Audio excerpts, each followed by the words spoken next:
Hello, everybody. Welcome to What the Frick Live. It's Emily and Will tonight. Hello. Good evening. Good evening. How are you?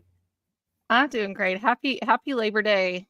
Happy post Labor Day. Yeah, absolutely. Post Labor Day. We took Friday off, which we normally have that Friday off. We had a guest. We're rescheduling Dave for alien abductions and stuff. We're going to be rescheduling him. He had a procedure he had to have done. So who? Dave Edmonds? Yes, Dave Edmonds. Oh, okay. He's awesome. Okay. We love Dave. We have so many different Daves too.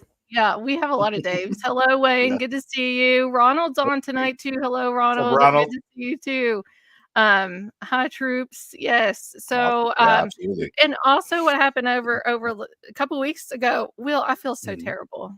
You had an event. You had a live event about and I missed it. I had jet. No, that's okay. I was so excited for it, and I did not get an alert on my phone that you went live, though. That's what bothers me, because I put an alert out that you were going live for me to get an alert, but me and him were watching some YouTuber videos, like paranormal stuff, because it's spooky season. Okay. But tell us more about what happened and what you're doing over there at Dark Fringe. Yeah, a lot of stuff happened since that live episode. And what that live episode was about was saving Florida state parks. What happened was there was a legislation that was trying to be passed for golf courses to be basically put on, state parks and hotels, basically decimating like half the environment, just by putting these, buildings and making these things in these state parks. So we made a whole episode about it. We wanted to talk about what they were proposing, and what state parks they were trying to change. And so we went through all that. There's like 9 different state parks all throughout the Florida, and from all the way south as far as in Miami, and all the way north as far as Tallahassee. So a lot of stuff has happened since then. So first off, they were supposed to have like a county meeting with the government and people so they can ask questions. They canceled it because what they were originally planning to do was not take questions and just basically show this slideshow of what they were going to do. And so they said, oh, yeah, that's not going to effing work. So they canceled that. And the next thing you know, DeSantis, like 4 days later, just said, oh, yeah, that was a half-witted brain idea that we put out there. He's like, I didn't approve anything. Meanwhile, he did approve it because it was on the website for the government website with his name all over it, which was the Great Outdoor Initiative. That's what they called it. Yeah. So long story short, now this whistleblower that leaked this information got fired. I don't know if you know this or not. I believe it. I don't know it. I believe it. Yeah, he got fired. And now, he's saying, hey, listen, I don't care. He's like, as soon as I started doing, he was actually an architect. He was the one doing actually the planning. And he's like, as soon as they started doing the planning, he's like, oh, no. He's like, I can't live with this. He's like, I can't stay quiet. And then he came out and said, he released all that information. And now he's like, yeah, unemployed. But you know what? He did it for a good reason. And I applaud that man. Well, I'm just going to tell you this. We don't want to make this political over here on What the Frick Live, but I am not a fan of DeSantis. Everybody knows that. I'm not a fan. So real quick, what else is going on over there at Dark Fringe Radio, Will? We just released a new episode today. We actually had one come out that we recorded last week, which was the Jameson family mystery, which is a true crime. That's 101 true crime right there. We're talking about a family out in Oklahoma going missing, and then Search parties going out. They don't find their bodies till like 4 years later, not even a mile away or 3 miles away from the original, spot where their vehicle was found. So we got into all that, all the different reasons, maybe what happened. Really weird circumstances because there was like money left in the car. The dog was left in the car alive. All their wallets, cell phones, everything. There was $32,000 worth of cash Oh stuff in my the front seat of gosh. the car. Yeah, it's really weird. So we get into all that. So check it out, darkfringeradio.com.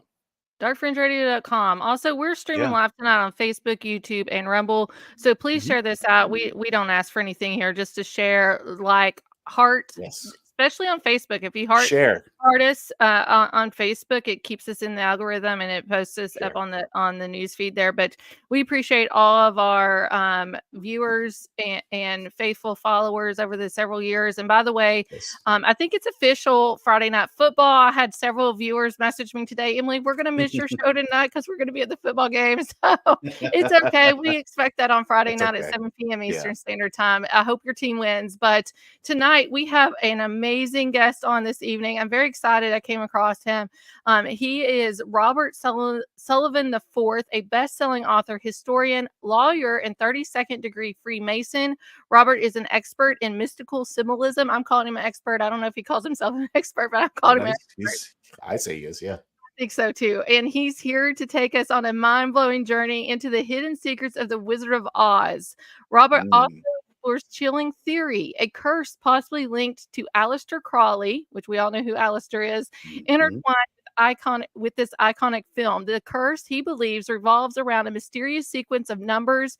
Even more shockingly, Robert connects these numbers to more significant events, like tragic events like the Kennedy assassination, to Columbine, 9/11, and hopefully we can touch base on 9/11 here tonight too, because it's just right around the corner next week. Love that. I'd love to talk about that. Yeah. The untimely deaths of Princess Diana and Kobe Bryant. So let's bring Yeah. Robert Sullivan IV on right now. Hello, Robert. Welcome to our show. Thank you, Emily. Thank you, Will, for that wonderful introduction. It's my pleasure to be here tonight on WTFrick. My pleasure. Yes. Well, we appreciate you so much for coming on. You've done a lot of research. I've gone down the rabbit hole a little bit. I don't like to go so far down the rabbit hole because I want you to give me some surprises. Hopefully that'll happen this evening. But you are very interesting. You've put a lot of time and effort in this, and I admire you. Well, I've written 5 books already, and this one I'm actually working on 2 books at once right now, and this kind of came out of left field. I mean, this was something that I didn't see coming, and it was just I have analyzed The Wizard of Oz before, just as a movie. L. Frank Baum, who wrote it, was involved in Madame Blavatsky's Theosophy movement, and the book encodes a political allegory. A lot of people know about that. The book and the movie. I mean, obviously, the movie is based upon the book, and there's also a mystical element in it, with theosophy and Gnosticism, and Dorothy going on this magical quest for enlightenment, things like that. And I'd kind of left it alone. This was in my first book, and I'd done Cinema Symbolism 2, and then a few years ago I released Cinema Symbolism 3, and I was working on Cinema Symbolism 4, and I just quite by happenstance just started stumbling onto these numbers of Aleister Crowley that sort of were pervasive on 9/11. And when I first started examining this, my initial reaction to this was, despite these numbers being overwhelmingly present on this date, my reaction was this must be a coincidence of some kind. But then I began backtracking this and looking at other tragedies that had occurred. And strangely enough, these same numbers kept appearing over and over again. And I couldn't quite figure it out. What makes this so interesting and kind of kicks this into another level is a couple things. Is Crowley's numbers, this gematria he developed for this new age of Horus, which he called it. He called it the Aeon of Horus. He develops an entire tarot card deck for this new age. He develops a Bible for it. He calls it the Book of the Law. And of course, he develops a system of gematria for it. And I should point out that the Aeon of Horus is synonymous with the Age of Aquarius. They're one of the same thing. Well, didn't we just come out? I'm sorry, I didn't mean to interrupt you. Didn't we just come out of the Age of Aquarius? Wasn't Aquarius all last year? Oh no, we haven't. The ages last 2,000 years, and we're just Okay. starting So it we're out. still okay. Yeah, Never we're mind. Maybe just that's the starting this. beginning of it then. Okay, go ahead. I'm sorry, No, Robert. that's okay. We're just starting this out. The age that comes before the age of Aquarius is Pisces, which is of course Christianity. Christ is Pisces, the fish, essentially. Christianity is all Pisces worship, essentially. So we're going into Aquarius now. Crowley develops this whole system of numbers for this new age. What makes this particularly alarming is when you sit down and read Crowley, he very details this out. He gets into the different numbers, what the new sun god is, describes what the new worship of the sun god is going to look like in the early phases of Aquarius. It's very specific. At this point in time, when I was looking at this, my reaction again was this must be a coincidence, but these numbers kept turning up over and over again. If you read the works of Crowley, books about Crowley, there's no mention of these numbers really per se outside of one book. Crowley mentions it in a couple books, but most of the books about Crowley don't mention it at all. But what made this so bizarre and so strange was in all of these tragedies, whether they be 9/11 or Diana or JFK, there is inevitably some sort of citation or allusion to the movie The Wizard of Oz. And I couldn't quite figure this out until I started again with the numbers, and a lot of Crowley's numbers sync with the movie, quite interestingly. And I don't think Crowley did it on purpose. I mean, I think this was just quite happenstance. I don't know how this happened, but what has led me to believe, when I was researching this, if this was just Crowley, I would expect to see the numbers. Okay, fine. But the fact that there's these Wizard of Oz illusions going on, to me, indicates that there's something else here. And what I have come up with, and I can't prove any of this, but it's the best I can come up with right now, is there must have been some sort of curse put down on L. Frank Baum, who wrote the novel, because he was very much against Native American Indians. And I believe perhaps a Native American skinwalker or a group of them put some sort of killing curse on Baum. But for reasons I can't quite explain, this curse seems to have ignored Baum and latched on to Baum's stories. And in doing so, is using Crowley's numbers to both kill and announce this new age of Horus that we are now beginning to enter. Because a lot of Crowley's numbers sync with this new age sun god. Of course, the old sun god of Pisces is Jesus Christ. Crowley talks about in his works this new age sun god. He calls it Heru Raha. It means Horus sun flesh. But he shifts gears very quickly, and he says this new sun god morphs very, very rapidly into this deity, which you're probably familiar with, which is the goat of Mendes, Baphomet. He says this is essentially the new age sun god for the age of Aquarius. And he gives this thing a number. The number is 77. And he explains how he generates that number.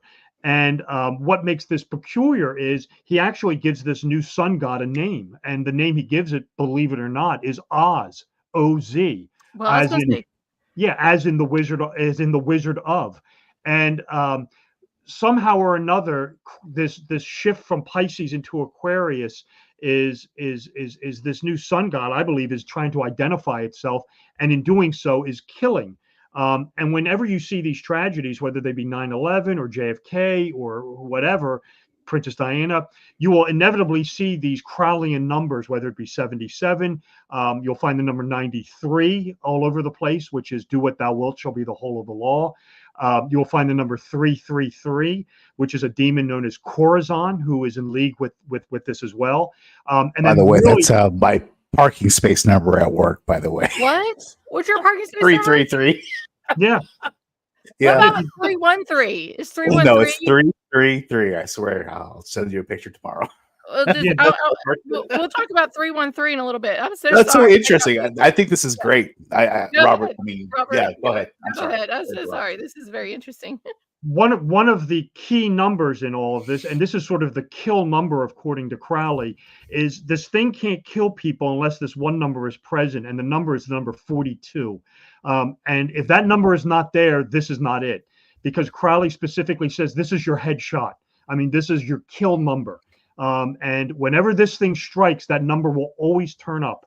And again, when you look at all these tragedies, you will find the number 77, you will find the number 93, you will always find the number 42. That will be buried in there somewhere. The one thing that I've been looking at this for the last year and a half, and the one thing I could tell you is some numbers stand out, and it's almost as if they want to be found, like the number 77 or 333 or 93. 42, Crowley calls this thing, associates this number with this demonic entity called the Dark Mother. And he said it is this very, very vicious, vile demon, the murderer of babies, hates humanity, wants to kill everybody. And it's incredibly vicious. But this number kind of lurks in the shadows. She's very, very hard to find. But inevitably, again, what makes this so creepy is whenever you're looking at these tragedies, you always find these little citations in there to the Wizard of Oz movie, no matter what it is. And that's what kicks this up into this level of really weird. Again, it's a lot of backstory, and I probably could take 3 hours to explain it. But in sum, this is the sort of the crux of Cinema Symbolism 4, what I'm working on. And I'm also working on a book called Cinema Symbolism Oz, where I'm just going to do nothing but the Wizard of Oz material. I have another question too for you, and then I'll have Will follow up and ask a few questions. Also, so the Wizard of Oz, even just the term wizard kind of reminds me of a magician, magic. I've read the book when the CIA had hired magicians and things back in around the same time, actually, maybe 1940. Well, Wizard of Oz came out in 1939. Is that it? Mm-hmm. Mm-hmm. Along with Gone with the Wind and stuff. So back in the early 40s, the CIA ended up hiring a bunch of magicians. And there's a book out. You all can find it. It still has some things blacked out on it. You can't read all of it, but you can read most of it. Do you think this has to do with anything? Is this like witchery? Is this kind of like we talked about hexes or something that's on the author of The Wizard of Oz? Do you think the CIA grabbed a hold of this and is running with it? There is no human being responsible for this or group of human beings. There is no way possible any human being or group of human beings can encode numbers like this with this frequency and this accuracy. This is a supernatural event coming out of the realm of the supernatural. Simply put, there is no way possible human beings can act or encode numbers like this. It is just not possible. Think it's AI? No, this is a supernatural entity. This is completely out of the realm of the supernatural, the demonic, or whatever you want to call it, just because human beings cannot operate like this and would have no motive to operate like this. I mean, the CIA wants you dead. They kill you. They don't wait 77 years to the day to do it. This thing will. Yeah, it's true. Robert, question I wanted to ask you, and thanks for coming on the podcast, and it's great to see you again after some time. One thing I wanted to ask you, I mean, since the original Oz, I mean, and since we've spoken last, there's been remakes of Oz. I think there's been at least 2 or 3, right? And there's been a lot of stuff in there, I think, that, really talks about, like, it really joins your theory about, the symbolism part about what's going on here. But another part I wanted to talk about was, you talk about Aleister Crowley, right? And his teachings and him being the leader of the Order of the New Dawn or whatever it was called.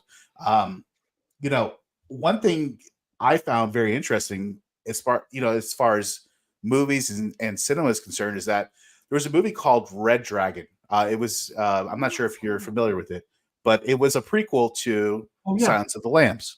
Okay. And they really talk about this entity, the Red Dragon, which was the main, antagonist, is like, demon that he kind of summoned in himself. Does that kind of portray, because there was supposedly a demon that Aleister Crowley was trying to like summon that he couldn't summon, and it was the Red Dragon. Was it Lamb? And I'm not sure if it was Lamb, but I know it was called the Red Dragon or some type of entity. Do you think that lends into a lot of the symbolism that we're seeing in like that movie? Is it showing you right there? Well, the Red Dragon movie, I talk about this in a couple of my books. The Red Dragon is an alchemical symbol. That's Mercury. That's Mercurius. And that's what that whole movie is about, is transition, is the guy's trying to transform into something else. True. So whenever you see Absolutely. Red Dragon, that's usually alchemy is what that's relating to. Transition into something from one thing to another. You can find Crowley himself in numerous in pop culture. I mean, where do you want to start? Sergeant Pepper, the Beatles is Aleister Crowley. Yeah. Mercado, Adrian and Stephen and Rosemary's Baby are both Aleister Crowley. Holomar Polzig in The Black Cat with Bela Lugosi and Boris Karloff is Aleister Crowley. Blofeld, the head of Spectre in James Bond, is Aleister Crowley. So no, the guy's quite pervasive in pop culture. A lot of people aren't aware of it, but he definitely makes an impression. This whole system of gematria comes out of this interaction he had with this entity called Aiwass, which he claimed was his holy guardian angel. And when you sit down and read Crowley, it's quite startling, because he really does lay this out quite explicitly. He started doing this conjuration at Boleskine House in Scotland to contact his holy and guardian angel. He eventually gave it up. He got married and had his honeymoon in Egypt. And apparently this is when his wife said, this guardian angel, Aiwass, is trying to get in contact with you. And apparently it did. And he writes this thing called the Book of the Law, which Aiwass dictates to him, which is this Bible, this short little Bible for the new age of Horus, or the Aeon of Horus, or the age of Aquarius. Crowley says the book is prophetic. I believe him. And a lot of, he refers to something, he says in there that you're going to have something called the Supreme Ritual, which everyone will see. He said, when you see this, you will know that Pisces is over and we're into Aquarius. The Supreme Ritual is clearly 9/11 is what he is referring to. He gives something in code, which has the name in it, I think it's R.P. Stovall. That is a clear reference to Lee Harvey Oswald. There was an R.B. Stovall who was involved with the investigation. He from that point on, in 1904 forward, he just designates all these things for this age. It's quite remarkable because, he kind of says this pretty explicitly. One of the things he says is, you're going to know when Pisces is over and this new age is starting. He said, because the goat of Mendez, it has two forms of early worship. He said, and when you see this start to happen, he said, you're going to know that Pisces has terminated. Christianity, Judaism, and Islam are trash. And now we're into the age of Horus, which is this new Thelemic religion of Crowley. He says the two forms of worship is, he said, you're going to see people doing this. He said, is environmentalism, climate change. And the other one is, he calls it transgenderism. He says, and when you see this on the rise, he said, that is when you know the sun is in Aquarius. This new sun god, the goat of Mendez, is ruling, and it's a bloodthirsty monster. It likes blood, gore, death. He explicitly says that. And again, when you start looking at these tragedies post 1939, when this thing becomes kinetic, it is quite remarkable how pervasive these numbers are, whether it be 77, which is Oz, the goat of Mendez, which is 42, the kill number. That has to be there. If this thing kills, that number will be there. 333, Corazon the demon, very vicious. You want to stay away from him. 93 will turn up. And then when you start reading some of Aleister Crowley's other numbers, it's quite remarkable. One of the ones that just comes to my head is he gives the number of 81 for the moon. He said this is the secret number of the moon. And of course, the premier lunar goddess in antiquity was, of course, Diana. And of course, the most famous Diana in history, of course, right now is probably Princess Diana, Princess of Wales. And of course, when did she become famous? In 1981, when she married Prince Charles. Again, Crowley's number. And it's remarkable. It is just remarkable how what Crowley was talking about over 120 years ago, which people scoffed at, myself included, is now completely coming to pass. And again, this is the thrust of Cinema Symbolism 4 and this new book I'm working on called Cinema Symbolism Oz. And it's really, like I said, this is tip of the iceberg I'm talking about right now. When you see these numbers, and I've been looking at this for going on a year and a half now, going on almost 2 years, it is just astounding. The way these numbers appear just constantly over and over again. And it just can't be explained rationally. Just real quick too. I don't know if you do any studies and connect it to the Bible or anything. I just want to plug this in though. The fourth horseman in my theories and my study of the Bible too. I throw this in. It is directly linked to green energy.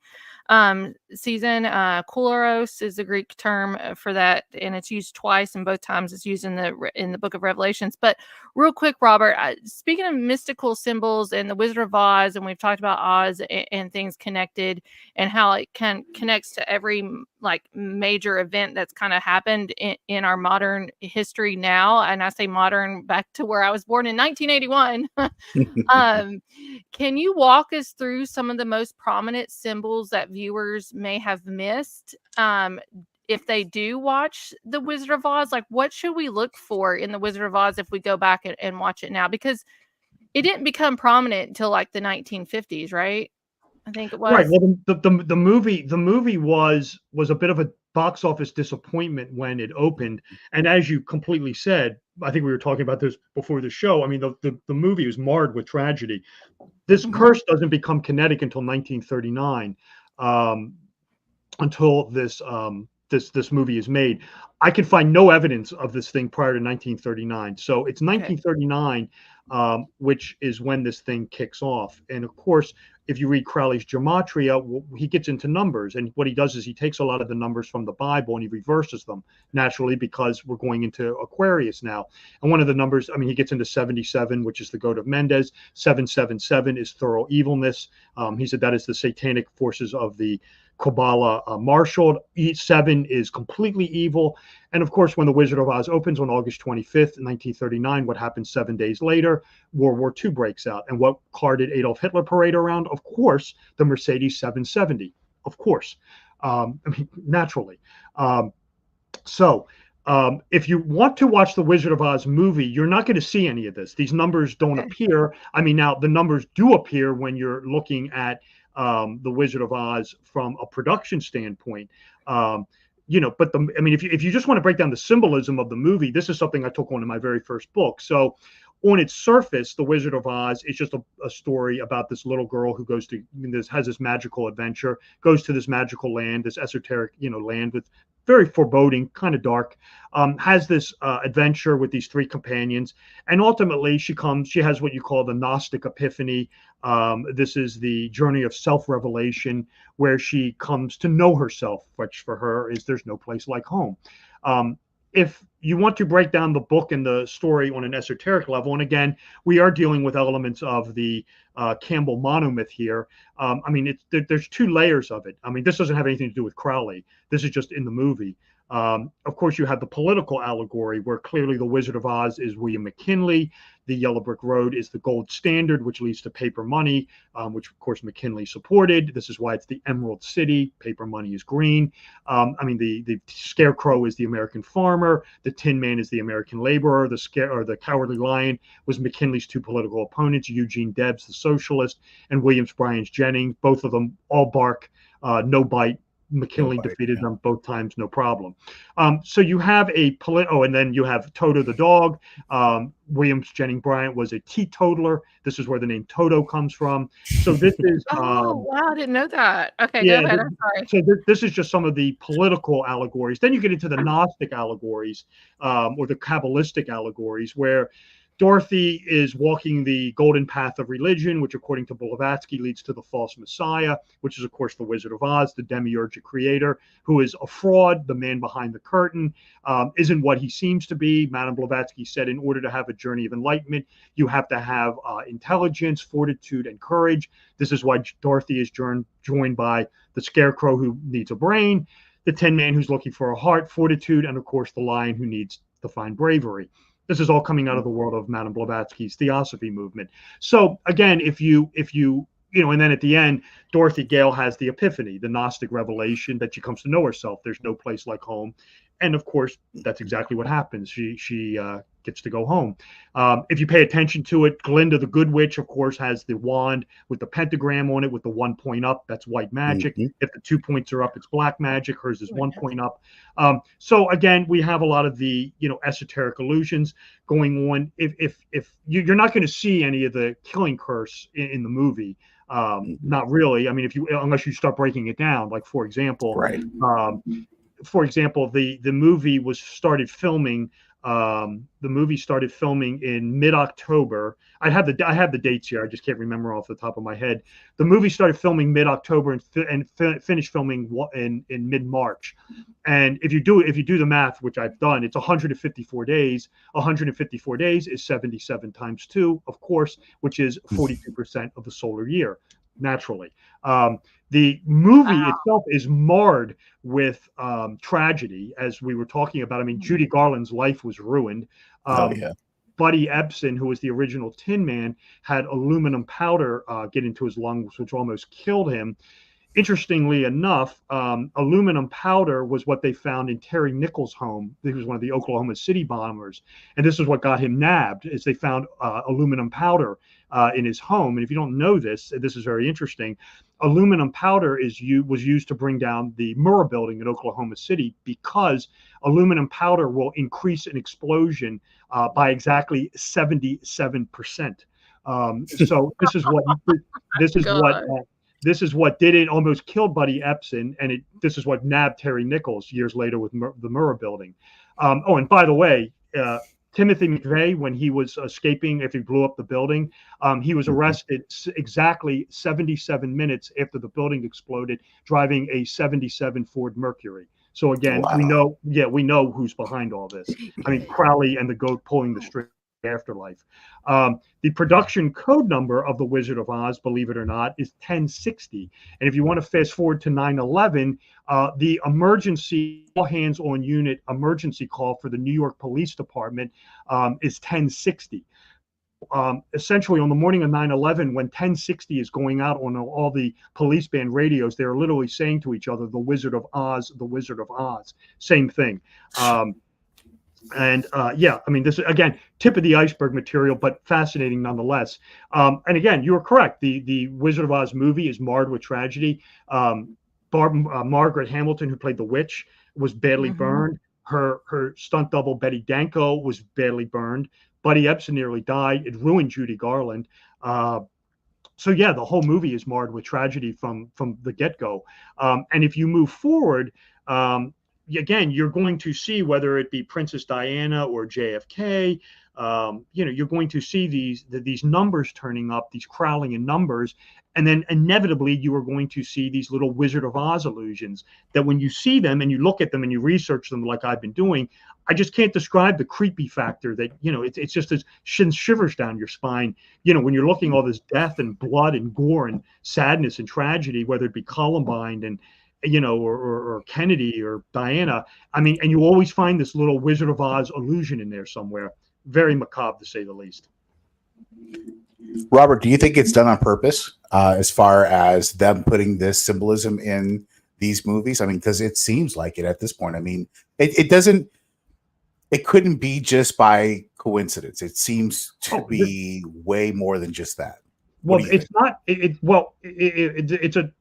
If you're looking at symbolism in movies, yes. I mean, just generally, yes. A lot of symbolism in movies is placed there intentionally. I don't disagree with that.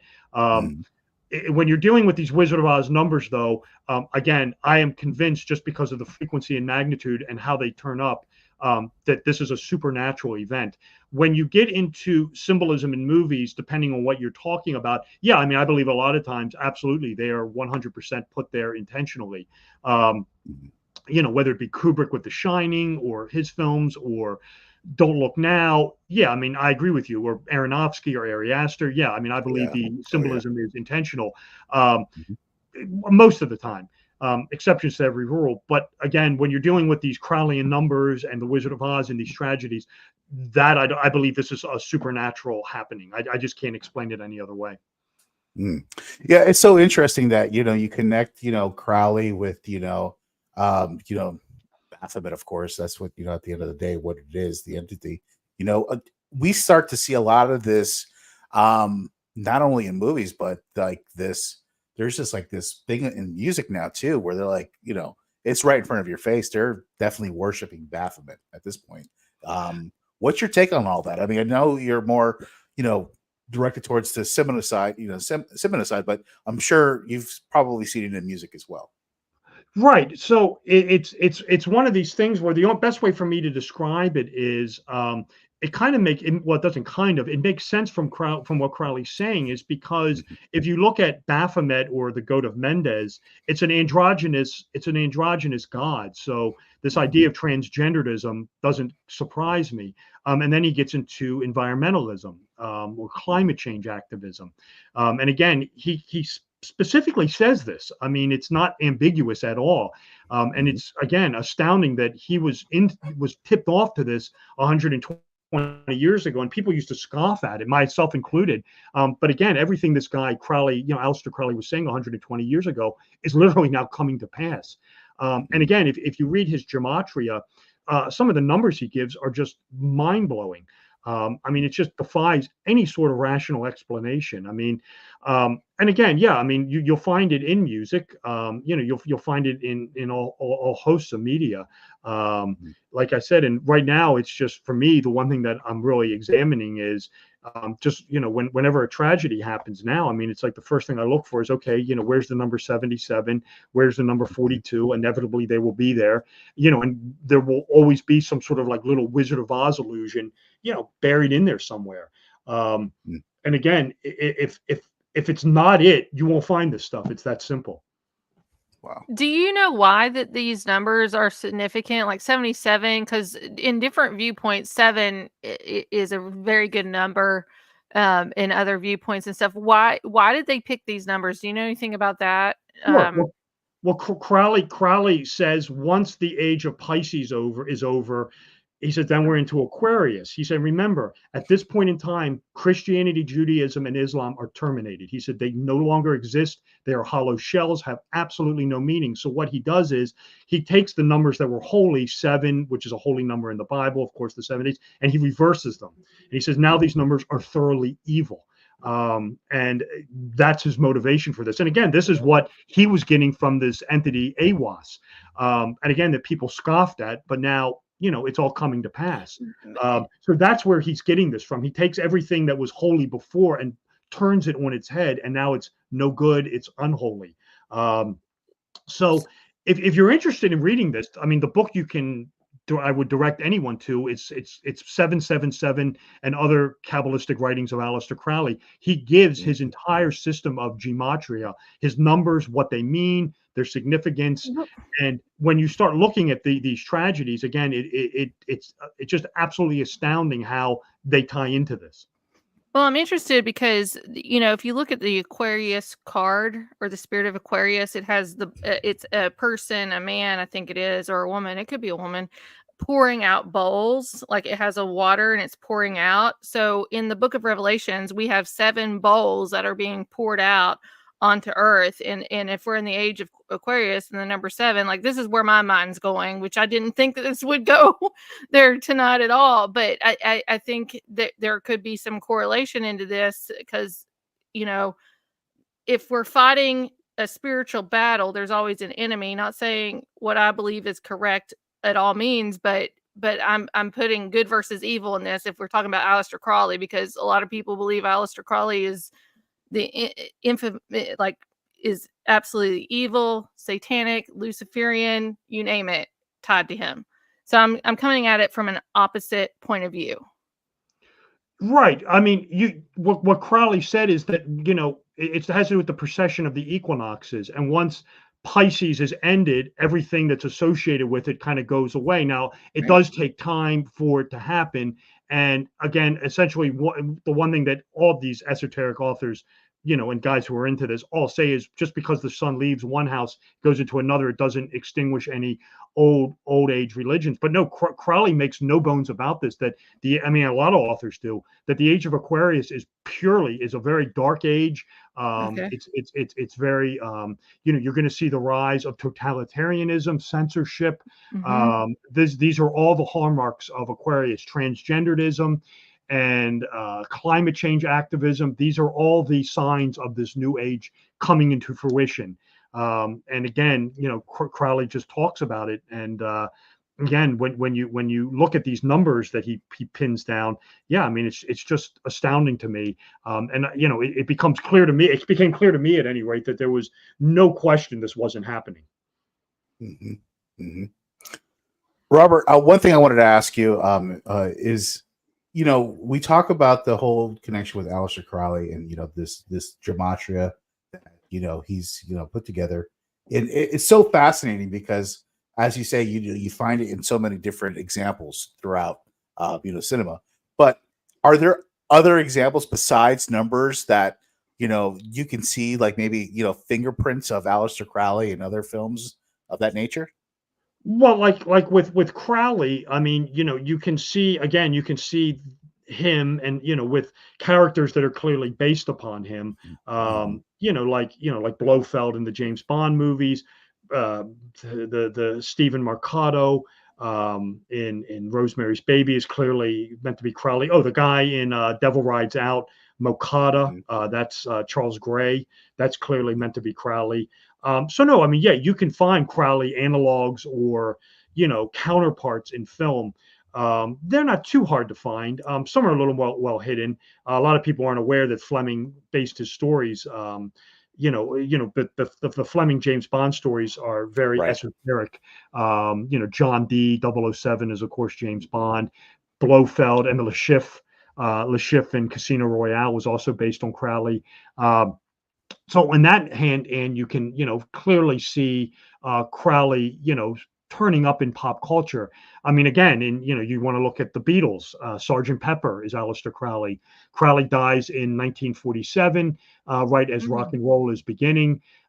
Sergeant Pepper is released in 1967, and of course the opening lyric is "It was 20 years ago today." Of course, Sergeant Pepper, Aleister Crowley, taught the band to play. So again, Sergeant Pepper is Aleister Crowley. Very important character in pop culture. And again, even more so, his numbers in actuality, in real life, quite amazing. Voldemort too in Harry Potter, right? I mean, it's kind of like a little bit of in a way to me. I mean, because it's like he's the one you can't even say his name. It's like, and then Aleister Crowley, the most evilest man in the world. Well, there's like the monomyth. This is something that is also interesting, is how pervasive the Wizard of Oz is in pop culture. A lot of this has to do with the Campbell monomyth. I'm not going to, Can you repeat that again? What myth, Robert? I'm going to write it down. It's the Joseph Campbell monomyth. This Okay. is what Star Wars, Harry Potter, and the Matrix are. It's the hero's adventure, the hero's journey, where the hero, the no name, is plucked from commonplace, meets these characters, and then goes on this journey to ultimately overthrow a dark, evil overlord. And again, we will see this in, to be fair about it, we will clearly see components of this in The Wizard of Oz. I mean, it's impossible to escape it. But I mean, when you're just looking at The Wizard of Oz, yeah, I mean, you can, I mean, if you want to talk about Crowley, I mean, you could look at The Wizard of Oz's influence on movies. I mean, some movies are very, Ozian that you may not think. Suspiria. I mean, let's talk that one. A young woman goes to this strange Dario land. Argento. This young woman goes to a strange land, meets eccentric characters, and ultimately defeats an evil, wicked witch named Helena Marcos. Axel Foley, right? Beverly Hills Cop is Axel Foley. Eddie Murphy is Dorothy Gale. Starts in Detroit, Michigan, in dreary, the crime-ridden streets of Detroit. Goes to a magical land that he has no familiarity with. Beverly meets eccentric characters, Bogomil and the other two police officers, and ultimately goes on to defeat a Wizard of Oz, the duplicitous art dealer who isn't what he seems to be. Apocalypse Now, Francis Ford Coppola. Martin Sheen starts off in Oz, in Vietnam, and then has this weird journey where he meets eccentric characters and ultimately defeats Colonel Kurtz, who is both the green-skinned wizard and the green-skinned witch at the end. And then, of course, you may not want to look at it, but Back to the Future, Marty McFly starts off in normal land, goes back in time into this strange land that he has no familiarity with, and meets doppelgangers of the people that he knows from his world, and only to go back home to wake up in his bed. Again, you can see the Wizard of Oz's influence in pop culture. I mean, even that is quite astounding. Absolutely. So my question here too, follow up on this about the Wizard of Oz. We've had a lot of remakes, and Will mentioned that here a few minutes ago too. Remakes. So The Wiz, which was really popular when I was younger, and things, and Michael Jackson associated with The Wiz. Is there any kind of numerical sevens, 42s, anything with Michael Jackson and connected to the Wizard of Oz? Oh, absolutely. Because in the Wiz, if you remember, the Emerald City is actually the World Trade Center complex of all things. Holy smokes! Okay. And then if well, Michael Jackson is really an interesting study in this, because if you just look at his name, Michael Joseph Jackson, it's 777, which is bad news to begin with. Each of his names is 777. Michael Jackson is interesting because he became aware of this. He in the late 80s, early 90s. There's all sorts of stories that Michael Jackson became aware that something negative was happening to him. And if you clearly, he's the scarecrow in The Wiz. And if you look at the word scarecrow in gematria, scarecrow has a value of 42, by the way. But he got some bad advice on this, because he went to a psychic, and the psychic told him, plaster yourself with the number 7. And this will protect you. And of course, it didn't. It actually got him killed. And if you look at Michael Jackson, I get into a whole study on it. Yeah, I mean, his entire life from the early 90s, late 80s onward.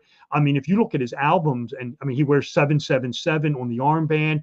I mean, he does his will on July 7th, 77. I mean, his life from the early 90s on is just a plethora of sevens. And of course, I don't think he realized that in Crowley's system, which we are now in, this was a bad number. And of course, this ultimately gets him killed. And he dies, very, very, very, very young. I mean, he died on June 25th, so 2 and 5 is 7. Yeah, I mean, if that makes sense. I'd have to pull the book up, but I'd have to pull my book up. But I have all sorts of stuff on Michael Jackson. Yeah, he's definitely was someone who fell victim to this thing. So does the curse come from, let's just put it's everywhere, honestly, in my opinion, especially in music industry as well, but just the Wizard of Oz and the spinoffs, do you see that this curse rolls over into all these other spinoffs too, that we just need to go in and just do a deep dive on all the Wizard of Oz spinoffs and figure out what's going on with these people that's associated? It has to do with the easiest way for me to describe this. It's not so much, it's a system of numbers. That's the best way for me to describe this. It's a series of numbers that will appear around a person or a date or event. And if these numbers pop up, and it's not just one, it has to be like 4 or 5 of them, that's when tragedy really seems to strike. The only way I can describe this is it's a numeric curse based on numbers. And if the numbers are there, it's like a lottery drawing. If you see one number pop up, okay. If you see 2 numbers pop up, all right. If you see 3 numbers pop up, start sitting in your chair. But when that 4th and 5th numbers turn up, and that's when this thing will strike like lightning. And it's So to me, it's like what you're saying is, and I'm sorry to interrupt, is like, it's not so much that the remake was made. It's maybe more about when it was remade, or kind of, sort of. It's right. Right. It's you will inevitably find in all of these things, you will inevitably find these numbers and a reference to the Wizard of Oz. That will always be there. And the date can be of importance. The people involved with it can be of importance. This stuff it just will turn up. The other thing it will do is it'll move around. It'll move around based on these numbers. I mean, you can look at a tragedy like the Murrah building in Oklahoma, and then of course 9/11 happened 77 months later. Again, you look at like Columbine, April 20th. Okay, April is the 4th month. 20th April 4/2/42. It's karma. It's numbers, and when you start looking at it, it'll start unveiling itself. If you start looking at like a thing like the Murrah building, and you start examining it, and you especially start examining it from a numeric Crowleyan standpoint, that's when this stuff will start unraveling. And 9/11, Princess Diana, JFK, again, the series of numbers will always be there. And what people don't understand too with 9/11, since it's around the corner, we'll talk about this here in a second more, maybe possibly, but like the city of New York was founded on 9/11. Pentagon broke ground. The building of the Pentagon was 9/11. But I have a picture of Kobe Bryant up that his whole family dressed up in Wizard of Oz. Was it the year before he passed, like in the helicopter? Right. I have a whole thing on Kobe Bryant, and his is really astounding. I'd have to pull the book up, but I mean, if you look at Kobe Bryant, his numbers are always 77 and 42.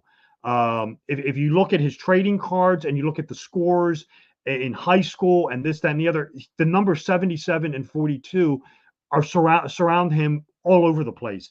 And I thought to myself when I was looking at him, I thought, well, okay, I got all the numbers. I mean, that's a no-brainer here. But is there a Wizard of Oz illusion? And then sure enough, you pull up that picture and he costumed himself and his entire family as the cast of the Wizard of Oz. This was like 3 months before he died. And again, that's the thing that makes this thing so uber creepy is there will always be this little Wizard of Oz illusion in there. Like I said, on 9/11, the code for the massive, all hands on deck, the major emergency is 1060. The Wizard of Oz's production number. I should point this out also. The reason why the number 42 relates to the Wizard of Oz is it's the rainbow. Human beings can't observe rainbows unless they're on 42-degree angles, unless they're observed at 42-degree angles. That's the way a rainbow appears. Interestingly, Crowley, that's his kill number. So again, that's another nexus to the Wizard of Oz. Of course, its most famous song is Over the Rainbow. The rainbow. So yeah, I mean, exactly. You will always see these little Ozian nexuses popping up, whatever the tragedy may be. And yeah, that's one of the ones with Kobe Bryant. I have all his stuff here as well. I'd have to pull the book up, but yeah, if you look at Bryant, you will always see the numbers 42 and 77 around him. What book is that in? Is that a book that you've written, Robert? I'm sorry. No, that's right. That's one that I'm working on now. It's going to be in Cinema Symbolism 4 and Cinema Symbolism Oz.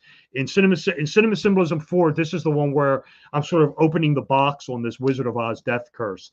That hasn't come out yet. That's what I'm working on right now. It's coming along very well.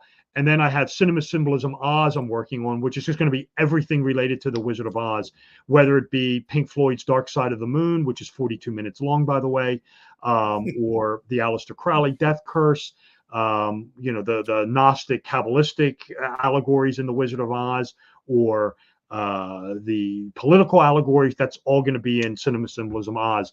But I am working on that right now. That's something that I'm writing actually as we speak. That's awesome. Robert. I'm sorry. Go ahead, Will. Yeah, no, it is. No, I mean, listen, you've been at it for many years on this. I think the last time I spoke to you, you were working on Cinema Symbolism Part 2. Now you're doing 4. So,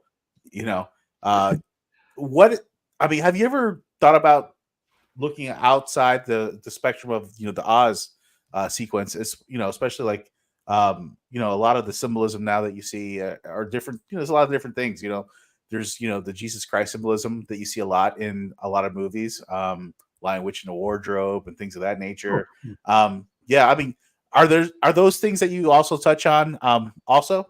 Oh yeah, absolutely. I get into sure. I mean, I get into Christ allegories in film. Sure. I mean, they're pervasive as well. Of course, Lion, Witch, or the Wardrobe is kind of an obvious one. Pay attention to the initials. JC, Jesus Christ. I mean, you will find James Cole in The Green Mile, who of course dies for the sins of the South, can heal the sick and resurrect the dead mouth. Dead mouse. John Connor, the Terminator, the savior of humankind from the robots. John Carpenter in The Day the Earth Stood Still, who comes down from Earth to save humankind from itself, and of course is Carpenter. That's a Christ allegory. And then, of course, in 12 Monkeys, James Cole, JC, comes back in time to save humanity from itself from a deadly virus. So, yeah, I mean, you will see the Christ figure pop up from time to time. Yeah, I mean, that again ties into the Campbell monomyth. But no, yeah, the Christ, solar savior figure, very popular in film. Yeah. So, Robert, real quick, you're an attorney, you're a 32nd degree Mason and everything. What this should have been a first question we asked you, but we're going to ask you here towards the end. Like, what got you started on this? Like, what made you start deep diving in this numerology, sequencing, the Curse of Oz, and this Hollywood, honestly? And also, hold on, this is going to be a two question. Ley lines. Does ley lines have anything to do with this? I've never looked at it from a ley line angle, so I'd Okay. have to get back onto that. No, I've just been always interested in these sorts of topics, and again, it's hard for me to believe and say this, but my first book is actually now 12 years old, Wow. and like I said, I can't believe I've been doing this for 12 years now, but yeah, I mean, I've always been interested in this stuff, and I did the first three cinema books, and I started doing the fourth one, and I kind of wanted to take it into a new. I didn't want to keep writing the way I'd been doing. I wanted to do something new with it, and I kind of started playing around with it, and it was just quite by happenstance that I got turned on to some of these numbers with 9/11 and how they related to Crowley. And again, my initial reaction to this was it's a coincidence. It must be just some sort of bizarre coincidence. But then when you start looking at it and you really start exploring it, the numbers are very, very, very pervasive with 9/11. I mean, it's quite astounding. And the Wizard of Oz things, little references. But then what I did next was I thought, well, okay, here it is at 9/11. Am I going to start seeing these things in other tragedies? And sure enough, I did. And that's when I started sitting up in my chair saying, okay, wait a minute, what is going on here?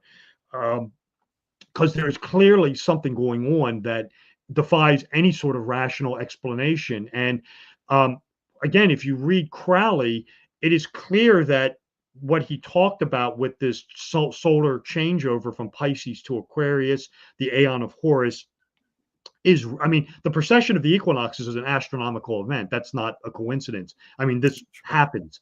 The sun changes astrological houses and moves backwards every 2,000 years. So this isn't a conspiracy theory. What makes it remarkable is how Crowley was able to 120 years ago designate these numbers, these symbols, these icons, these themes for this new age that are, again, now coming to pass. And again, a lot of people, myself included, used to kind of this is just Crowley talking crap. I mean, this is just, Crowley being a showman. If you just pump the brakes on that right now and say, wait a minute, and you start reading what he's saying and you start taking a look at this, I mean, it's mind blowing how accurate he was with these numbers. I mean, and it's I'm working on this is the subject of the newest book that I'm working on, or these two books, and quite honestly, I mean, I've been looking at this now for a year and a half, and it's still, to me, it's just absolutely mind blowing how these numbers will pop up in these tragedies with a high rate of consistency. I mean, there's no ambiguity about it. And again, the thing that makes it uber creepy is, you start looking at it, and inevitably there will be these little Wizard of Oz citations in there, and when you see them, I mean, again, I can only speak for myself. When you see them and you discover them, I mean, for me, it just sends shivers down your spine, because you're dealing with this death, destruction, children dying, and it's like these demons, these dark entities are kind of like laughing at you. It's very creepy. It's very disturbing. It's creepy. I'll have Will follow up with one last question, and then we'll end up closing out the show. But go ahead, Will. Yeah, no, Robert, I mean, you have done a fantastic job about, putting this stuff together and, compiling all this information. During, compiling all this information, the whole process, has there anything, has there been anything that surprised you and really, really taking you maybe, for a left field, just say, wow, like, okay, yeah, I have to kind of. Oh yeah, absolutely. Yeah. I mean, and again, when I was looking at this, again, it's just the high rate of frequency that these numbers will hit. And I mean, again, I'll just give you a couple more examples. I mean, if you look at 9/11, for example, the World Trade Centers, the first two ones were on, I think they were on a parallel. They were on the 42nd parallel. The closest distance to the two World Trade Centers was 42 meters. One of the flights, I think it was 175, hits the 77th floor. Of course, if you take the numbers of the two flights that hit the World Trade Center, it's 175 and 11. If you add those numbers up, you get the number 186, which is 93 times 2. And again, 93 is the number of Thelema. That's Aleister Crowley's new religion. Of course, you had Flight 93, which crashed in Shanksville, Pennsylvania, which was delayed exactly 42 minutes on the runway. I mean, we can't even get into Flight 77, which took off from Dulles Airport, which is featured on the movie poster, Airport 77, by the way. Dulles Airport is on the, I think it's 77th meridian, crashes into the Pentagon, which is 77 feet tall. Flight 77 was airborne for 77 minutes. The Pentagon is 77 feet tall, and the AWAC plane that was dispersed after the Pentagon was hit was Venus 77. And of course, the symbol for Venus in antiquity is a 7-pointed star, so 777. If you want to go back to Manhattan, the amount of firefighters that died battling the blazes in the World Trade Center, I mean, this is all true. You can look this up, was 343. All right, 343 is 7 times 7 times 7. That's 7 cubed. So this is all Aleister Crowley pulling the strings from the afterlife. And I should point out that in Lower Manhattan, in New York City, the amount of firefighters that died from the foundation of New York City up until September 10th of 2001 is exactly 777. So, I mean, again, this is Aleister Crowley pulling the strings from the afterlife, laughing at us all, telling us, I'm doing all of this to you people from the afterlife. All you got to do is follow the numbers, and it will all make total sense. And that's, like I said, pretty much the subject matter of these books that I'm writing right now. And I wanted to throw this in here for 9/11 on my deep dive of 9/11 too. That's didn't really necessarily deal with numbers, but you're going to make me start investigating this since it's next week. 9/11 is other than that, New York City was founded on 9/11. The Pentagon was broke ground, the building on 9/11. But Marvin Bush, the Bush brother that's never spoken about, plus Barbara Bush is said to be connected to Aleister Crowley. And Marvin Bush was over the security of both of the Twin Towers, his security company he owned, plus the airstrips or the airplane companies. He was over security that way. And then he was also a board member of the insurance company that benefited over a terrorist attack on the 9/11 towers during this time. And when 9/11 happened, that insurance collected. And then by 2002, that insurance company totally dissolved and went off of the stock market. Marvin Bush, the Bush brother that nobody ever talks about. So I'd be interested. I know Marvin was born in October. I don't know what date it was. I do believe it was October. Marvin Bush. One of the other things that's interesting with 9/11 is, of course, it happened in the month of September. And if you're familiar with the old Roman calendar, September was the 7th month. Septem is Latin for 7. So it's actually 7/11, which is 77. It's the day of the goat, of course. So I have Ronald here. Somebody who's watching. He asked this question a lot earlier in the show, and I always try to put up the questions that our viewers are watching. Where and how do you see these numbers, real quick, Robert, if you don't mind? If somebody's just now getting into this and they're understanding what we've talked about tonight, where and how can they start investigating? What do you suggest or deep diving in? Right. So the first thing I would recommend is becoming very familiar with Aleister Crowley's gematria. That would be my first recommendation. And I would turn the reader to the book 777 and other Kabbalistic writings of Aleister Crowley. Start with that. You need to become familiar with gematria and how it works. And there are 4 types of gematria. There's what's called ordinal values, Pythagorean reduced, reverse ordinal, and reduced Pythagorean values.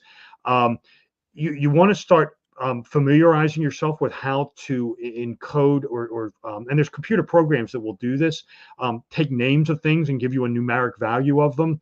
That's quite astounding. Dates as well. The date can have meaning. You want to just start combing over for numbers. And this is what I do. And, you can look at a date. Sometimes the date will be like the 77th day of the year, or the 42nd day of the year.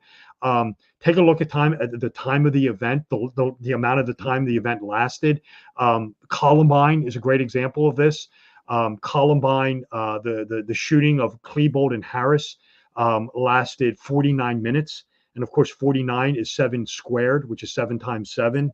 Klebold also, by the way, was born on 9/11/81. That's 20 years earlier. And that's another thing. That's another thing that this curse does that I didn't even point out. You will find references to tragedies hidden in other tragedies. For example, in 9/11, in Diana's death, you will find an allusion to the coronavirus pandemic that was forthcoming.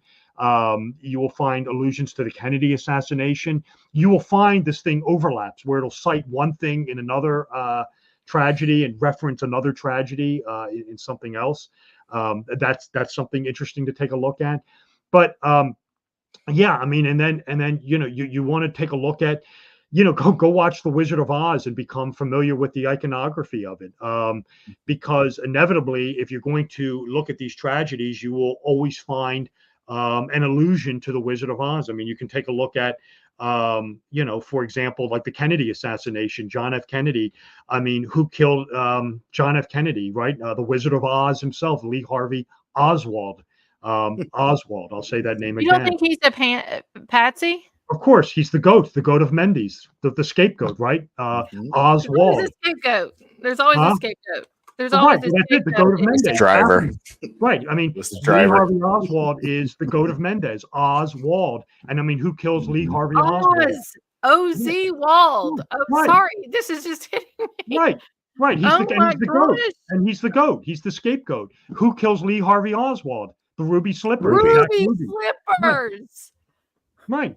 I mean, what was responsible for Oklahoma City bombing and Columbine? The Ruby Slippers, the standoff at Ruby Ridge.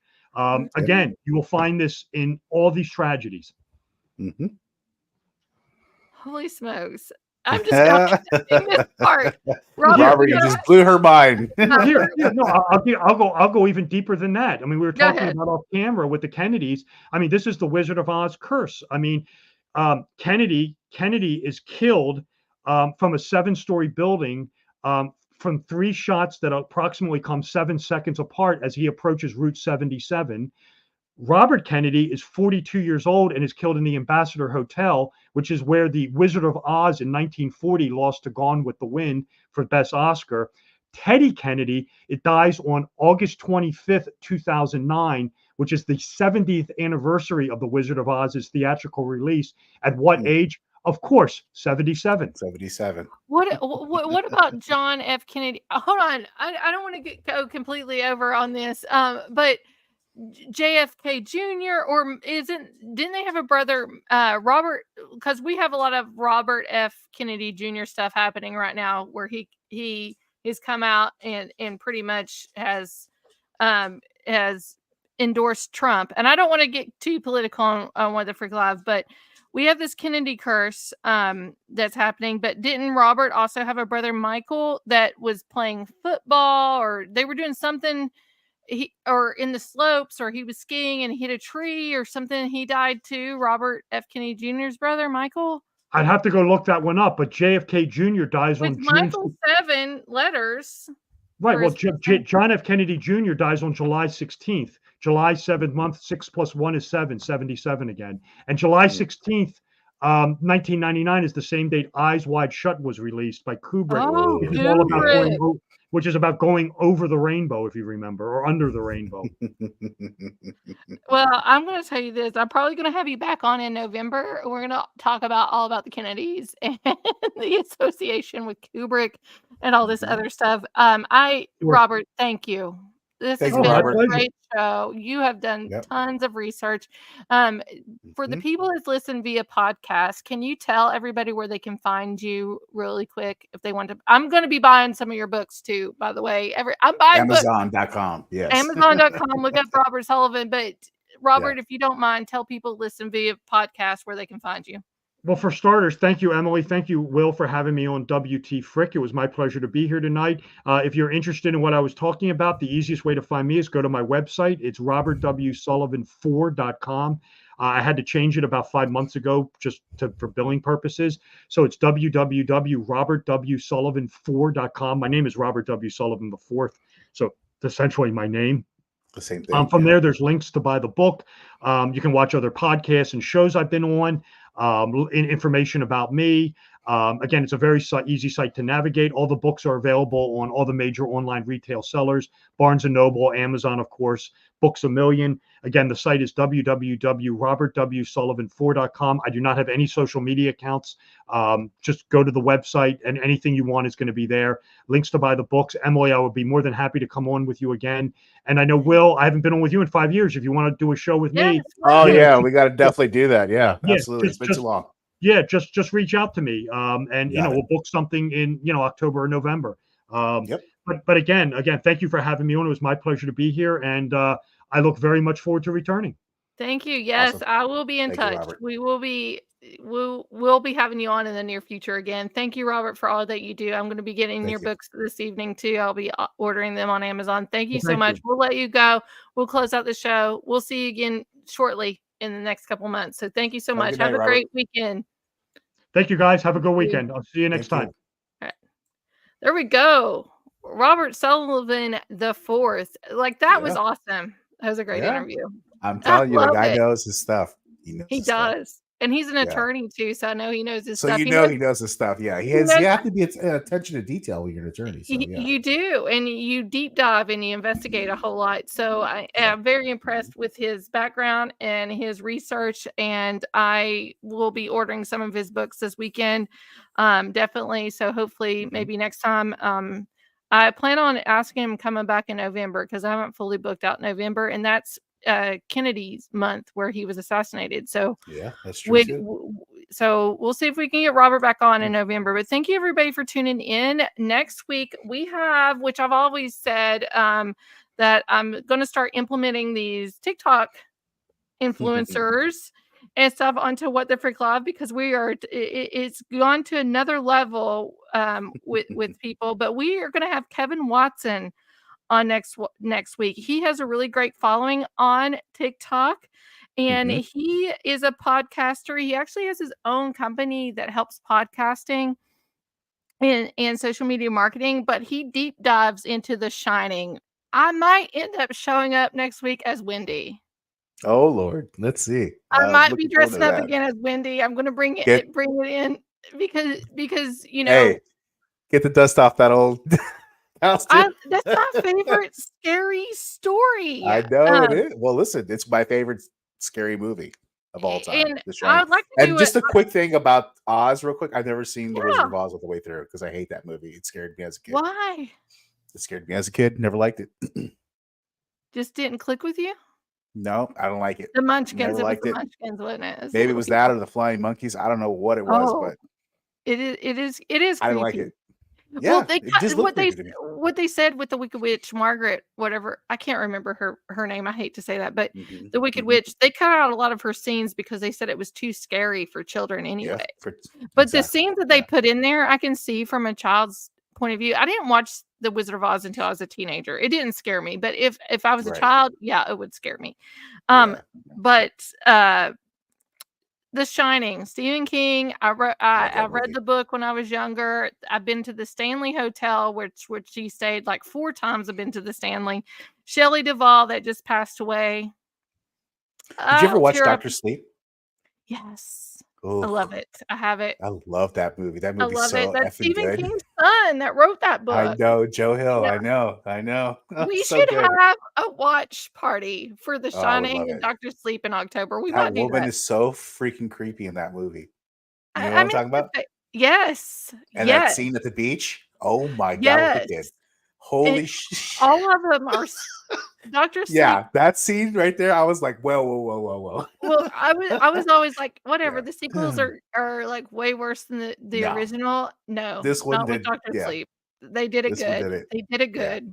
And we might do a couple watch parties in October. Let's do But it. Shelley Duvall that just passed away, I may end up dressing up Poor thing. as Wendy again next week. Let's But do we it. have Kevin Watson that's done a deep dive into The Shining and Stanley Kubrick and research in Indian reservations and possibly an old Indian curse that's connected to The Shining, which is also connected to The Wizard of Oz. So we're going to be talking next week with Kevin Watson from TikTok. Go follow him on there. Just look him up. Kevin Watson Sound is his name, and follow him. He's great. He'll be on next week. But thank you, everybody, for tuning in. Have a wonderful, awesome weekend. I can't wait. We do not have a break until Thanksgiving. That's fine. So this is the long run. This is the long run. I'm ready to work. I'm ready to work. We're gonna we already have Haunted October fully booked too. Yeah, Haunted October, I'm looking forward to that. Yes, so The Shining is cool too. Ronald posted here. But thank you, everybody. Have a wonderful weekend. We'll see you next week, 7 p.m. Eastern Standard Time, right here. What the Frick Live. Thank you all.